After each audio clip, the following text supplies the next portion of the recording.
Good afternoon. Welcome to Sports Nothing But Sports with Kent Sterling for Friday, February 7th, 2020, brought to you by the great people at Today's Dentistry. Dr. Mike O'Neill has been my dentist for the last 26 years. He is great at what he does. Hire a great dentist. All you have to do is call 317-849-2933. I've never felt pain in the chair, not once. All right, it's Friday, so we turn our attention north to the north side of Chicago, the baddest part of town at the corner of Racine and Nelson at Will's Northwoods Inn. It's the great Harry and Dutchie. They're going to ask me some questions. How you doing this afternoon, Harry? Oh, I'm doing fine, Ganilras. What a day! It is winter at its snowy and blustery best. You know, Dutchie below the waist, it's been winter down there for a long time. It's cold, it's dry, it's no place for humans to wander. I'm just kidding with you, Dutchie. Have some more, another gin and White Claw, why don't you? All right, let's get straight to the questions. I'm not even going to ask you, Ganilras, how you're doing, for goodness sake. By the way, Ganilras is Sterling pronounced backwards, as is my wont to call him by his backwards name.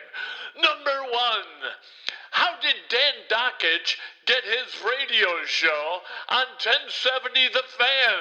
You know, that's a great question. Back in 2008, when I was the program director at 1070 The Fan, we knew that we were going to get rid of Colin Cowherd, who was doing middays. And what Cowherd did at the time, and the reason we wanted to get rid of him, is he just didn't fit. He did not sound like Indianapolis, and people in Indianapolis, frankly, didn't like him. He derided the city of Indianapolis quite a bit, IUPUI, the Indianapolis Motor Speedway, the Indianapolis 500, and he spent a lot of time, a disproportionate amount of time, talking about Pac-12 football. There are a lot of things in Indiana that sports fans care about. Pac-12 football is not on that list. So getting rid of Cowherd was really important to the growth of the radio station. We needed to find somebody to take his place. So my phone rings one day, and this was shortly after Indiana got rid of Dan as the interim head coach. I picked up the phone. He said, hey, do you remember a conversation that we had a few years ago where you said if you ever want a job in radio to give you a call? I said, I do.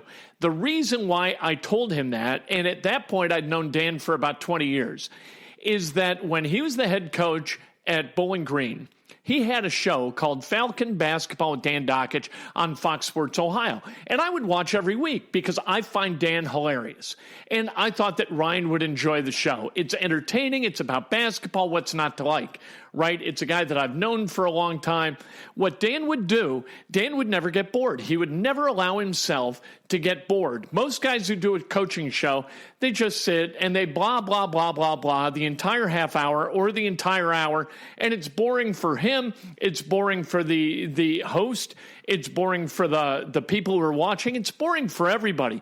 But Dan didn't let that happen. What Dan did one day, he's got his host there, and he said, you know what, why don't you just sit back and relax? Today, I'm going to ask me questions.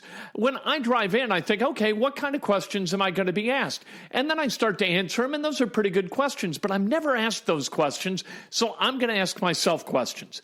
I thought it was brilliant. I thought it was a great radio bit. A good, like a traditional radio bit. It just sounded right, and it was fun, and it seemed spontaneous, and I dug it. So I told Dan that. And then when push came to shove at Indiana, he called and said, hey, you have anything? People internally at MS thought I was nuts. I'll tell you who didn't think I was nuts. Tom Severino, who at the time was the market manager for MS Indianapolis, he didn't think I was nuts, and I'll tell you why. Because, number one, Dan had worked for Tom as an intern back in the 80s when he was a student at Indiana University, when Tom ran wire radio here in town. And secondly, they brought Dan back as the director of basketball operations for the 2007-2008 season.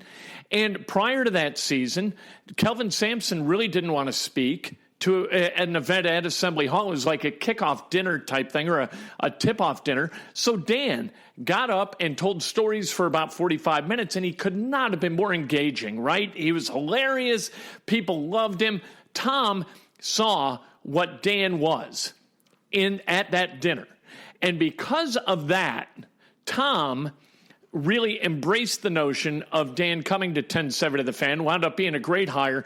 Dan's done a great job since that day in, what was that? That was like October 7th, 2008, I think was his first show. Anyway, here's the moral of the story. If somebody asks you to do something, say yes. Because if you do, you got a chance to have somebody in the audience, right, or somebody, because you said yes, perceive you as positive. So if you're in the communications business, always say yes, for God's sake. If you're in the coaching business, always say yes, for God's sake, because you don't know who's out there that you're impressing. And that night, it was important that Tom saw Dan speak. I knew that Dan would be good, but I had to sell that notion to the people internally at NAHS to make that happen. And the only person I really needed to sell was Tom, and selling Dan to Tom was easy because Dan had spoken at that dinner.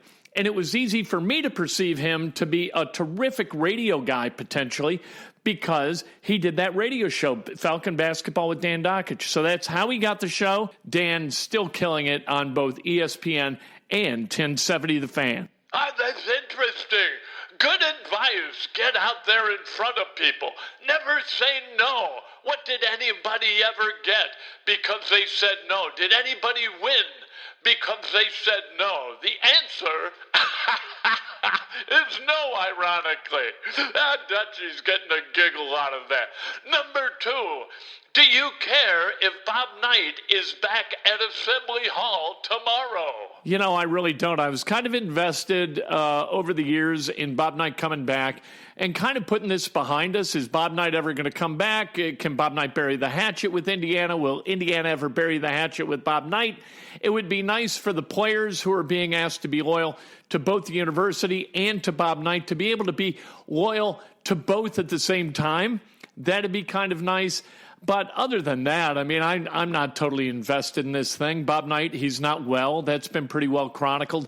If he comes back, I hope people are polite. I hope they blow the roof off the place. And they show a little bit of love for the 29 years that Bob Knight spent as the basketball coach at Indiana. I think that that'd be a good thing, and I think that it's overdue. I think that the way that all went down in 2000 was really, really unfortunate. It didn't have to be that way. The zero-tolerance policy was completely idiotic and wrong-headed and was never going to work with a guy like Bob Knight. If you knew anything about Bob Knight, you knew that was not going to work. Bob Knight deserved a send-off in the way, in really a position within the university and within that basketball program similar to what Gene Cady enjoys, right? He goes to games at Purdue. He enjoys it. He's kind of a resource as needed. He's sort of the basketball coach emeritus at Purdue. Bob Knight, I always felt, should have been that at Indiana. You know, you've had a situation that's a little bit toxic at Indiana, so you've had athletic directors who were really, really wary about plugging Indiana guys who played for Bob Knight or coached for Bob Knight into a position of power at Indiana. And now, hopefully, if Bob Knight comes back tomorrow, hopefully that gets smoothed over and everything's kind of cool and you can move on with at least the feeling, the outward feeling that Indiana basketball is whole again. Instead of people, like you got people, instead of talking about basketball as it relates to Indiana University's basketball program, what they really want to talk about is Bob Knight. And that's not good for Indiana. It's not good for Bob Knight. I don't think it's good for anybody, and I hope it goes to bed. Finally, I hope it's put to bed after tomorrow if he finally comes back. This has been rumored for a long time, him coming back. He didn't come back for the Ohio State game. If he doesn't come back tomorrow, you know what, I'm just done with this whole thing. Number 3, which team needs a win more tomorrow, Indiana or Purdue? You know, I think they both need it equally. I think they're in the same position. I think Purdue, though, because they had a tougher preseason schedule, pre-conference schedule, I think they're in a bit of a tougher situation. If they lose tomorrow to Indiana, they're going to have trouble getting to a winning record overall, I think, much less a winning record in the Big Ten. And if they don't get to a winning record overall, they're not going to the NCAA tournament, and they're not going to the NIT. So you've got that as a problem. With Indiana, they've lost their last 3 games. They need to get back on the winning track. They need to find their way from 5-6, which is where they are now in the Big Ten, to 10-10. They've got 5 games left at home, 4 on the road. So if they can win every home game and they lose every road game, they get to 10-10. That gives them 20 wins overall. They go to the NCAA tournament. If they don't do that, if they fall a game short, if they go 9-11 in Big Ten play, then they've got to win a game in the Big Ten tournament to have any chance to go to the NCAA tournament. I think we've gotten to the point where this is kind of a must-win for both. If whoever loses tomorrow, then they're going to have to go back to West Lafayette for the game between IU and Purdue later this month. And somebody's going to have to win. The team that loses tomorrow is going to have to win that game to even the scales. It's not important who wins tomorrow as much as Purdue and Indiana. They both would take a split in those 2 games. If either of those 2 teams winds up winning this season series 2-0, they're going to go to the NCAA tournament, and the loser among those 2, and in those 2 games, somebody who goes 0-2, they are not going to the NCAA tournament. That's how important this game is. But Indiana, having lost 3 in a row, man, you got to find a way to get back to start winning games again, particularly at Simon Scott Assembly Hall. Which team's going to show up tomorrow for Purdue? The one that scored 37 at Champaign, or the one that scored 106 this week at Mackey Arena against Iowa? Holy cow, what a great game that's going to be. Holy cow! That's mine! What are you stealing my phraseology for? Hey, number 5. What is the biggest high school basketball team you've ever seen? Funny you ask that question, Harry, because tomorrow at 2 o'clock, the 1980 New Albany Bulldogs high school basketball team is going to be celebrated at New Albany High School. New Albany's going to take on Columbus East. That game at 2, like I said. That 1980 team is going to be honored, and rightly so. That team went 27-0 before it played in the high school state championship in 1980 against Broad Ripple. Stacy Turan put Broad Ripple into the final game against Marion by sinking about a 65-foot shot at the buzzer. They came in to the night session against New Albany, and they kind of ran New Albany out of the gym a little bit. A guy named King Solomon Duke was 8 for 8 from the foul line in the 4th quarter, and Indiana could not overcome that. Duke, by the way, was like a 50% foul shooter for the season. Somehow he goes 8 of 8 in that 4th quarter when all the chips were on the table. New Albany that year had starting guards of 6 feet tall and 6'9". Richie Johnson was 6'9". You had forwards, Jeff Stoops and David Bennett. Bennett, 6'8", Stoops, 6'5", and then down low you had Phil Benninger, who is 6'8". This was a huge team. And then coming off the bench, you had Mike Hunt. You have to be very, very careful saying his name. You can't say it too fast or you get in big trouble. Mike Hunt went to St. Bonaventure's. He was 6'6". Tim Brandt wound up a track and field athlete at Purdue. He was 6'5". You had real size on this team. You had real depth on this team. It was a terrific high school basketball team coached by the great Jack Ford. They didn't get over the hump for that final game, but man, did they play exceptionally well throughout the season. And to go undefeated in a high school basketball season all the way up until the state championship game, quite a feat. They were outstanding. I remember Columbus East's coach back in 1980 saying that if New Albany played in the MAC, with Ball State and Miami of Ohio and whoever was in that conference back then, that they would likely win the conference. That's how good they were, and they're going to be honored tomorrow, and I think rightly so. I'm looking forward to that. I'll be down there for it. Number 5, that's a big team. Back then, guys were not that big. But, boy, And anyway, number 5, did the Pacers do the right thing by staying silent at the trade deadline? Oh, you bet they did. Because they got drama right now, and you don't want to stack drama on top of drama. Okay, trade deadline deals are dramatic. It changes everything within the construct of the team. You saw that in 2014 when Danny Granger was sent by the Pacers to the 76ers for Evan Turner and Lavoie Allen. It changed the dynamic of that Pacers team, which had been a really, really happy team. And at the time, I think it was 41-13. And then over their last 28 games of the regular season, they went 15-13. So it changed everything for that team. This team's already dealing with the drama surrounding Victor Oladipo's return to the lineup, right? He's playing 28 minutes a game. The Pacers, they've lost their last three. They won the first that Oladipo was back for in overtime against the Chicago Bulls at Bankers Life Fieldhouse. So they're clearly not playing really, really good basketball. Bringing in new elements and saying goodbye to old elements, that was not going to help, even at the level of TJ Leaf for a second-round draft pick. How's that going to help you?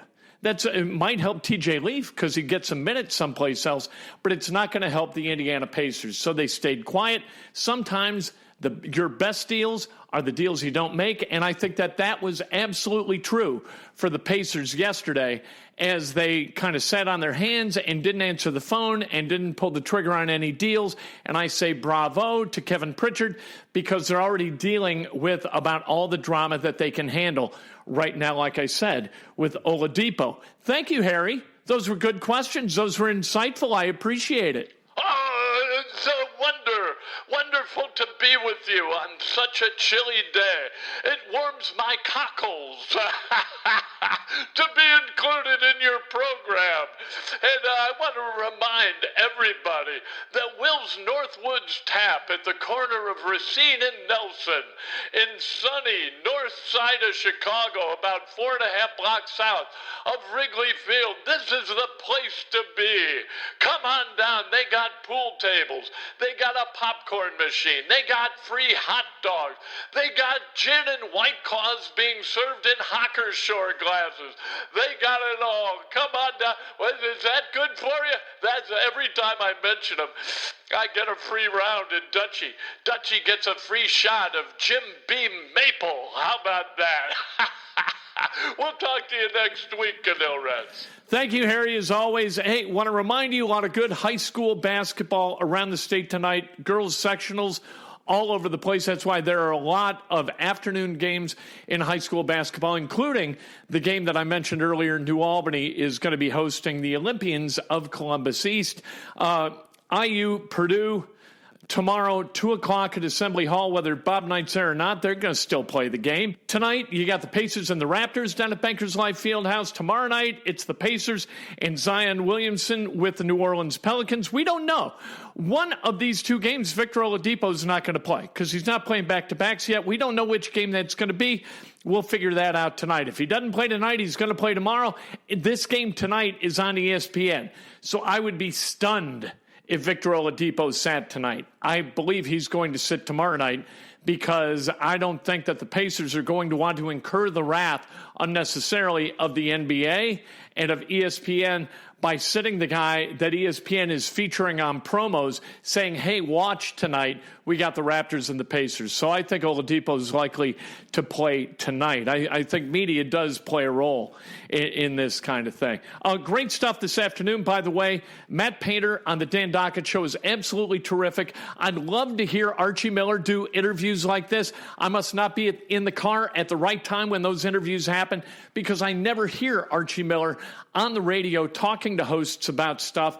And I think it'd be so good for him and so good for people in the state of Indiana to hear firsthand what he's thinking and how he's operating. Painter was absolutely terrific in talking about basketball today. Anyway, tomorrow, 2 o'clock, go Hoosiers, go Boilers, go everybody. We're going to have a great weekend. I hope you do too. Listen, Monday morning, I'll tell you what happened this weekend and why. Breakfast with Kent on Facebook Live, 8 o'clock straight up. And then immediately thereafter, it's on Twitter.com and Periscope. It's a show so nice. We do it twice, different versions, but the same Kent. How about that? Want to remind you, oops, available at Amazon.com. It's The Art of Learning from Mistakes and Adventures by me. I've made some mistakes. I've had some adventures. A lot of them are chronicled in the book, not all of them. There may be an oops, too, if there's demand for that kind of thing.